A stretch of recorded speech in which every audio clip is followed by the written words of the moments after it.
गोरा गोरा निखरा निखरा चेहरा तो हर किसी की पसंद होता, हर कोई चाहता है कि मैं बहुत सुंदर दिखूं।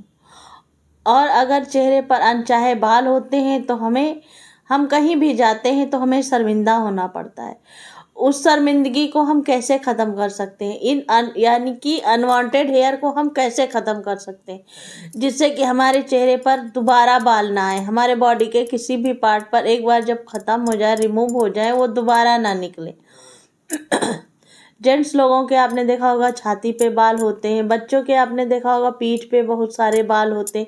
कुछ लोग तो बड़े हो जाते हैं फिर भी उनके बाल होते, कंधे पर रहते हैं, पीठ पर रहते हैं।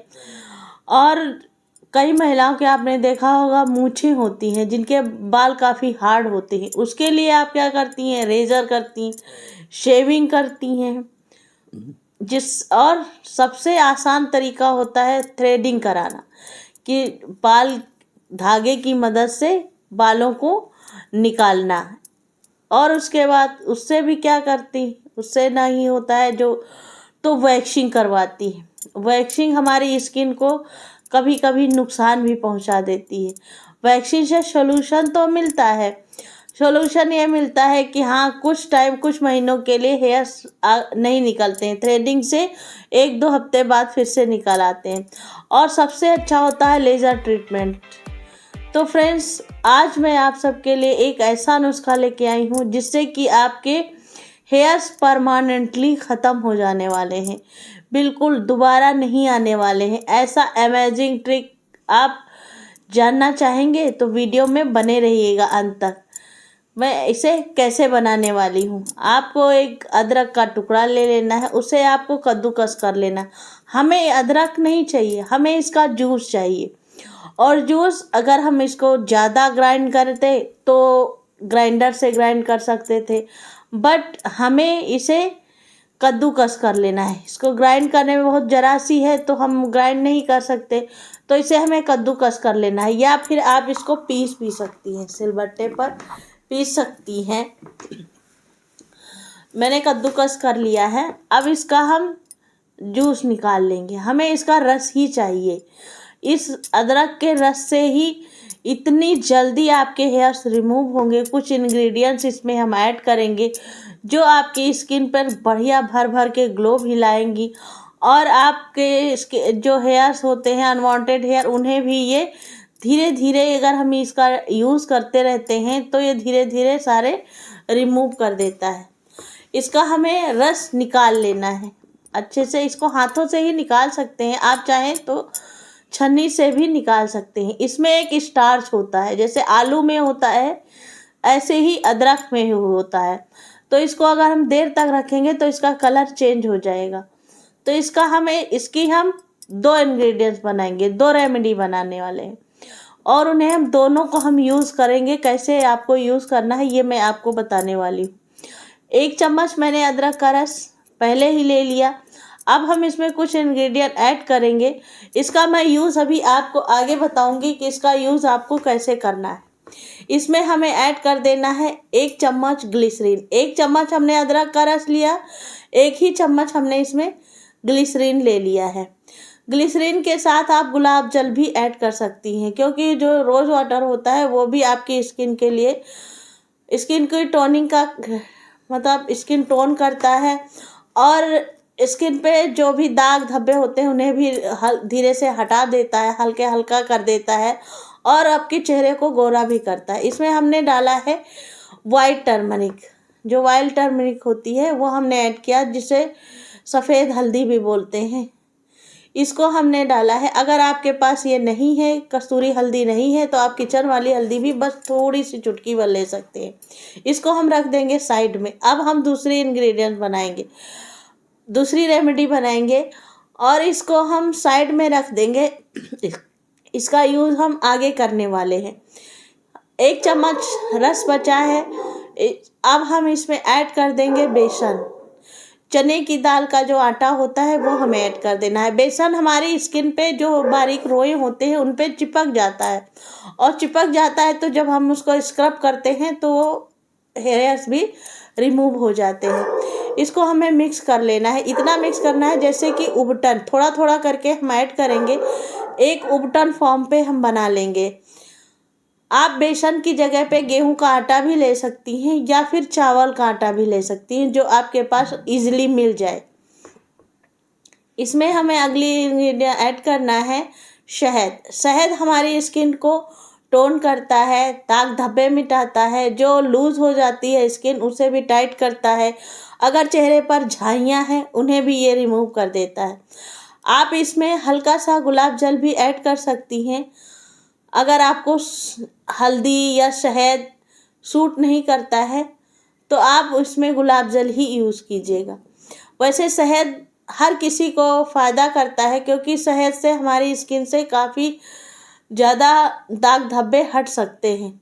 तो इस रेमेडी को हम तैयार कर लिया है। अब हम इसमें कुछ भी ऐड नहीं करेंगे, बस सबसे पावरफुल चीज़ है इसमें जिंजर का रस, जो अदरक का रस हमने निकाला है वो है। इसको हम डायरेक्ट अगर चेहरे पर लगाते हैं तो स्किन जल भी सकती है, मतलब इस पे दाग धब्बे बर्न, जैसे सन बर्न हो जाता है उसी टाइप में आपकी स्किन पे दाग धब्बे हो जाते, हार्मफुल भी हो सकती। इसको यूज़ करने से पहले आपको अपने चेहरे को ठंडे पानी से धो लेना है। किसी भी तरीके का मेकअप नहीं होना चाहिए चेहरे पर। अब मैं इसको अप्लाई करके दिखाती हूँ कि इसको अप्लाई कैसे करना है। इसको अपने फेस पे जैसे हम उबटन लगाते हैं सेम ऐसे ही आपको पूरे फेस पे अप्लाई कर लेना है। और ये जो बेसन है और शहद है ये आपकी स्किन को काफ़ी ज़्यादा ग्लो देता है। पुराने ज़माने से ही जो हमारे दादी नानी होती थी वो बेसन से ही, साबुन का इस्तेमाल कभी नहीं करती थी, वो बेसन से ही नहाती थी, यानी कि बेसन से पहले उबटन लगाती थी, चेहरे को अपने बेसन चेहरे पर लगा के उसके बाद उसको रगड़ते हुए स्क्रब करते हुए साफ़ करती थी। आपने कभी भी पुराने अपने मम्मी को या दादी नानी को आपने साबुन लगाते हुए नहीं देखा होगा, और उन्हें आप जल्दी जल्दी, पहले की जो लेडीज़ थी वो जल्दी बूढ़ी भी नहीं होती थी, क्योंकि वो नेचुरल रेमेडीज़ यूज़ करती थी। पार्लर का तो उन्हें रास्ता ही नहीं पता था, तब पार्लर इतने ज़्यादा होते भी नहीं थे, हमारे बचपन में भी इतने ज़्यादा पार्लर नहीं होते थे। अब तो छोटी छोटी बच्चियां भी पार्लर में अपने हेयर्स रिमूव कराती हैं और फेशियल कराती हैं। इसको हमें इस तरीके से स्क्रब करना है। स्क्रब करते हुए अगर ऐसे नहीं साफ़ होता है तो थोड़ा सा कोकोनट ऑयल या बादाम का कोई भी तेल आप अपने हाथ पे लगाइए और उसके बाद इसको रिमूव कर दिए। आप इसे कॉटन से भी रिमूव कर सकते हैं, लेकिन कॉटन से आसानी से नहीं निकलता है, क्योंकि ये चिपक जाता है, हमारे जो रोए होते हैं उन पे ये चिपक जाता है, तो आसानी से नहीं निकलता है। बस हल्का सा इसे जैसे हम उबटन उतारते हैं उसी तरीके से हमें करना है। हाथों में हल्का सा तेल लगा लेना है, उसके बाद स्क्रब करते हुए हमें निकाल देना है। फ्रेंड्स,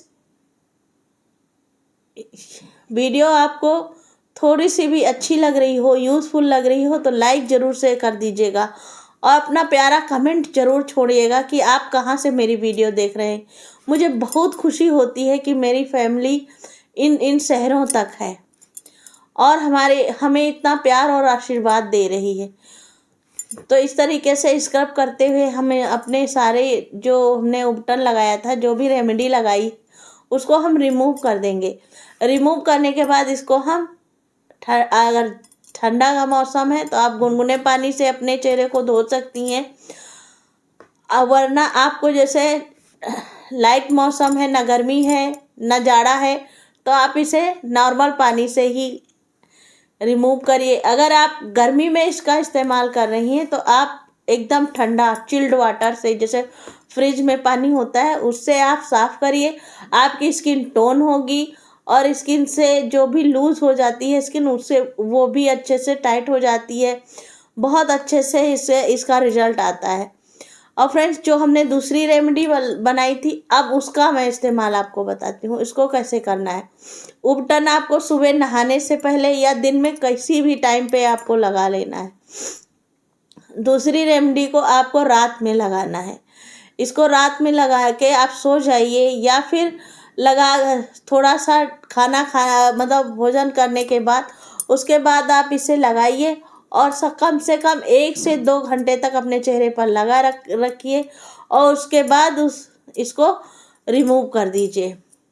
चेहरे को धो लीजिए, उसके बाद सो जाइए। कोई भी मॉइस्चराइज़र लगा के आप सो जाइए। आप अगर हफ्ते में 2 से 3 बार भी आप इसका यूज़ करती हैं तो आपके चेहरे से बाल आप देखेंगी कि धीरे धीरे गायब हो रहे हैं, एकदम ख़त्म हो रहे हैं, बाल धीरे धीरे झड़ने लगते हैं। इतना पावरफुल ये नुस्खा है, आप ज़रूर से ज़रूर इस्तेमाल कीजिएगा।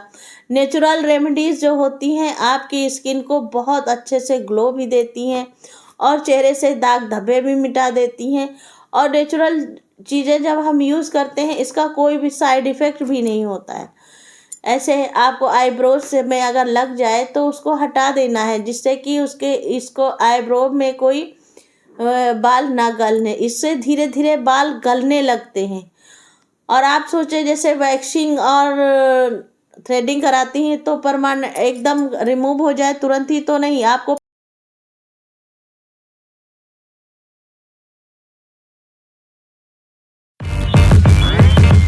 Damn.